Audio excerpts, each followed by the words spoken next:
दोस्तों, दिल्ली में हुए अग्निकांड को लेकर एक बड़ा खुलासा हुआ है। ताजा जानकारी के मुताबिक वहां काम करने वाले लाइनमैन ने कहा है कि अगर मैनेजर मेरी बात मान लेता तो इतना बड़ा हादसा नहीं होता और बच सकती थी 27 जिंदगियां। दोस्तों, दिल्ली के मुंडका की ये वही बिल्डिंग है जहां पर हाल ही में अभी बीते शुक्रवार को भयंकर आग लग गई थी। जैसा कि आप वीडियो में देख सकते हैं कि बिल्डिंग कितनी बुरी तरह से जल गई है। बिल्डिंग के अंदर कोई कपड़े का सामान हो या प्लास्टिक का, यहाँ तक कि शीशे भी पिघल गए हैं। फिलहाल इस मामले की जाँच अभी भी चल रही है। इसी की वजह से यहाँ पे पुलिस वालों का पहरा है।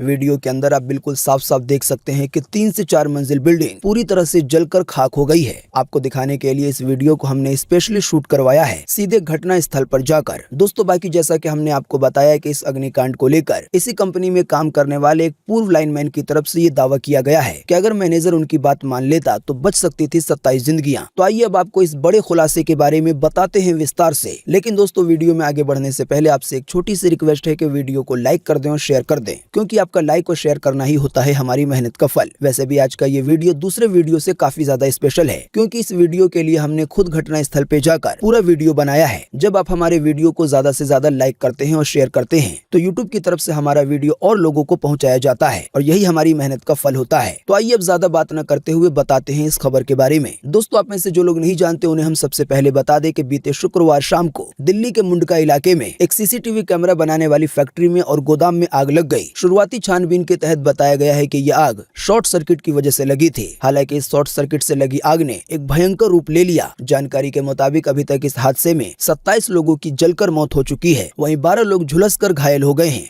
घायलों को और मरने वाले शवों को मुंडका के पास ही के एक सरकारी अस्पताल संजय गांधी में भेजा गया है। वैसे तो शुक्रवार की लगी आग को शनिवार तक बुझा लिया गया, लेकिन राहत और बचाव का कार्य अभी भी जारी है। जानकारी के मुताबिक फिलहाल मरने वालों में उन्हीं लोगों की संख्या बताई गई है जिनके शव मिले हैं, यानी कि जिनकी बॉडी मिल गई है। संजय गांधी अस्पताल के एमएस डॉक्टर एसके अरोड़ा ने बताया है कि हमें 27 शव मिले हैं और सभी बुरी तरह से जले हुए हैं। साथ ही डॉक्टर की तरफ से बताया गया है कि इनमें से अब तक केवल 7 शवों की पहचान हो पाई है। लोगों के रिश्तेदार अभी भी पहचान के लिए आ रहे हैं। साथ ही डॉक्टर ने ये भी जानकारी दी है कि जिन शवों की पहचान नहीं हो पा रही है या जिनकी पहचान भी हो रही है उनका डीएनए सैंपल लिया जाएगा। साथ ही बताया गया है कि एक शव को 4 रिश्तेदारों के आधार पे पहचाना जाएगा, यानी कि 4 रिश्तेदार अगर किसी बॉडी के बारे में मिलकर बोल देंगे कि ये वही व्यक्ति है तो फिर उस व्यक्ति को उसी नाम से घोषित कर दिया जाएगा। जैसा कि हमने आपको बताया कि आग में जलकर जिन 27 लोगों की मौत हुई है उनकी बॉडी बुरी तरह से जल गई है। इसी की वजह से पहचानने का भी यही तरीका बचा हुआ है। हालांकि इन सभी चीजों के बीच परेशानी की बात यह है कि 29 लोग अभी भी गायब हैं। अमर उजाला.com की तरफ से इन 29 लोगों की सूची जारी की गई है, यानी कि आग लगने के बाद से ये 29 लोग लापता हैं। ऐसा हो सकता है कि इनमें से कई सारे लोगों की जान आग में ही जलकर चली गई हो, क्योंकि छानबीन कर रही डिपार्टमेंट को कुछ ऐसे अवशेष मिले हैं जिससे ये पता चलता है कि वो भी शव हो सकते हैं। आसान सी भाषा में कहें तो अंदाजा ऐसा है कि कुछ बॉडी तो इतनी बुरी तरह से जल गई है जिनके बारे में ये कहना भी मुश्किल है ये इंसान का शव है या नहीं, या कोई और चीज जलकर खाक हुई है। हालांकि फिलहाल जो दिल्ली का प्रशासन है वो पूरी तरह से अपने काम में जुटा हुआ है, पर जिन परिवारों के सदस्यों की जान चली गई है या जो लोग गायब हो गए हैं वो लोग अभी काफी ज्यादा परेशान हैं। साथ ही दिल्ली सरकार ने मरने वालों के परिजनों के लिए 10 लाख रुपए के मुआवजे का ऐलान किया है।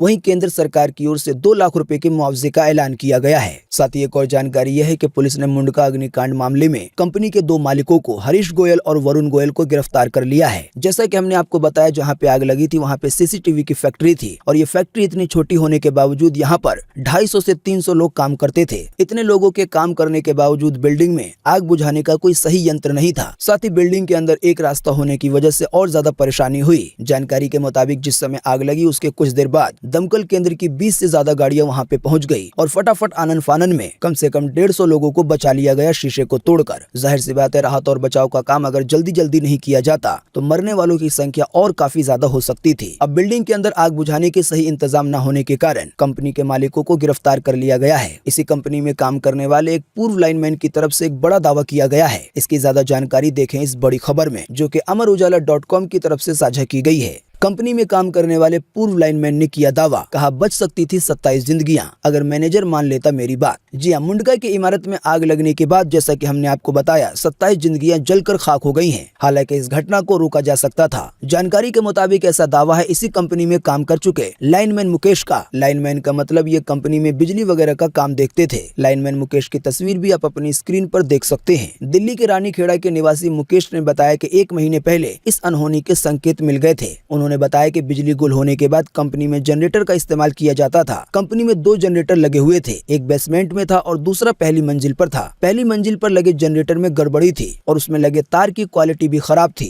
1 महीने पहले ही जनरेटर को ऑपरेट करने के दौरान उसमें शॉर्ट सर्किट हुआ था। लाइनमैन मुकेश ने इस बात की जानकारी कंपनी के मैनेजर को दी थी, लेकिन कंपनी के मैनेजर ने उल्टा उसे डांट दिया था। मैनेजर का डांटना लाइनमैन मुकेश को नागवार गुजरा और उसने नौकरी छोड़ दी। साथ ही लाइनमैन मुकेश ने बताया है कि उसे आशंका थी कि जनरेटर की वजह से बड़ा हादसा हो सकता है। अब जब बीते शुक्रवार को इमारत में हादसा हुआ तो उसने घटना वाले दिन यहाँ काम करने वाले अपने 2 दोस्तों को फोन करके घटना की जानकारी लेनी चाहिए, लेकिन बाद में पता चला कि लाइनमैन के जो 2 दोस्त हैं वो भी इस हादसे का शिकार हो गए हैं और फिलहाल वो 2 दोस्त भी नहीं मिल पा रहे हैं। मुकेश ने कई अस्पतालों के चक्कर काटे हैं, फिर भी अभी तक कोई सुराग नहीं मिला है। साथ ही लाइनमैन मुकेश का कहना है कि अगर 1 महीने पहले उसकी बात मानकर जनरेटर को ठीक करवा लिया जाता तो इस बड़े भयंकर हादसे से बचा जा सकता था और इतने लोगों की जान बच जाती। तो दोस्तों, दिल्ली के अग्निकांड को लेकर ये एक बड़ा खुलासा हुआ है और जैसा कि लाइनमैन मुकेश ने बताया कि जनरेटर में शॉर्ट सर्किट 1 महीने पहले भी हुआ था और अभी जो आग लगी है वो भी शॉर्ट सर्किट की वजह से लगी है। तो आप देख सकते हैं किसी छोटी या किसी बड़ी बात में लापरवाही करना आने वाले दिनों में कितने बड़े हादसे का कारण बन सकता है। इसी की वजह से आप सभी लोगों को भी हमारी यही सलाह है कि अगर आपके घर में किसी भी तरह के शॉर्ट सर्किट का खतरा है या कोई छोटी मोटी चीज बदलवाने की जरूरत पड़ती है तो उसको टाले नहीं बल्कि बदलवा डालें। अभी हाल ही में शॉर्ट सर्किट से लगने वाले आग को लेकर एक न्यूज साइट की तरफ से जानकारी दी गई थी कि शॉर्ट सर्किट की वजह से जो आग लगती है वो बड़ी ज्यादा भयंकर होती है, क्योंकि शॉर्ट सर्किट होने की वजह से बिजली की तारें बिल्डिंग में या घर में जहां जहां गई हुई हैं उन सभी जगहों पे आग लगने का खतरा बढ़ जाता है। तो दोस्तों, आज के इस वीडियो में बस इतना ही। बाकी जाते जाते वीडियो के आखिर में आपके लिए एक छोटा सा सर्वे और एक सवाल इसी खबर से जुड़ा हुआ। दोस्तों, आपको इसी वीडियो के नीचे कमेंट बॉक्स में कमेंट करके बताना है कि क्या सच में इस हादसे को टाला जा सकता था। इस पर आपकी पर्सनल राय क्या है और साथ ही में इस तरह के हादसों को रोकने के लिए क्या किया जा सकता है, इस पर भी आपका क्या कहना है। ये सारी बातें आप इसी वीडियो के नीचे कमेंट बॉक्स में लिख डालिए। आपके दिए हुए जवाब से काफी कुछ पता चलता है, क्योंकि आपका किया गया कमेंट हजारों लाखों लोगों तक पहुंच सकता है और अगर आपके कमेंट में कोई यूजफुल बात होगी तो उससे किसी की मदद भी हो सकती है। साथ ही आपको बता दें, आज के दिन भर के मुख्य समाचार का वीडियो हमारे चैनल पर आ चुका है। आप चाहे तो उसको भी जाकर देख सकते हैं। आज के मुख्य समाचार में भी देश के लिए कई और बड़ी खबरें हैं जो कि आपके काम की हो सकती हैं। तो वीडियो देखने के लिए आपका बहुत बहुत धन्यवाद। Thanks for watching.